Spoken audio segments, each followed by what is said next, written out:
تو فرماتے میں نے دعا مانگنے کا طریقہ اپنی بیوی سے سیکھا۔ حضرت وہ کس طرح؟ فرمانے لگے میری بیوی نے نا مجھے کوئی کام بتایا، کچھ پیسوں کی ضرورت کے لیے کہا، تو میں نے اسے کہا کہ بھئی ابھی میرے پاس نہیں ہے، کچھ دنوں میں آتے ہیں تو میں دے دوں گا۔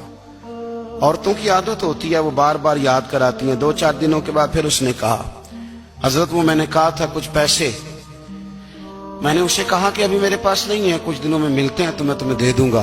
اس نے کچھ دنوں کے بعد پھر کہا حضور وہ میں نے کچھ پیسے کہے تھے۔ فرماتے میں نے ڈانٹ دیا، میں نے کہا کہ کیا تو روز مجھے شرمندہ کرتی ہے، کہا نا میرے پاس نہیں ہے، ہوں گے تو دے دوں گا، تو روز یاد کراتی ہے۔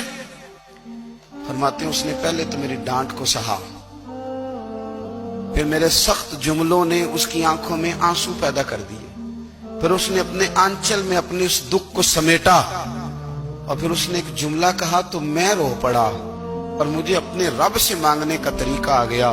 مجھے کہنے لگی حضرت جی آپ نے ڈانٹ دیا، میں نے سہ لیا، پر آپ ہی میرے شوہر ہیں، بتائیں نا آپ سے نہ کہوں تو میں کس سے جا کے کہوں۔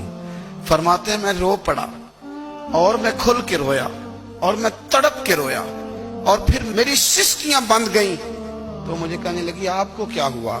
میں نے کہا مجھے بھی دعا مانگنی آ گئی ہے، جب میں اسے کہوں گا نا اللہ تو ہی میرا رب ہے، میں تجھ سے نہ کہوں تو میں کس سے جا کے کہوں؟ میں کیوں کسی بندے سے سوال کروں؟ میں کیوں کسی دنیا دار سے کہوں؟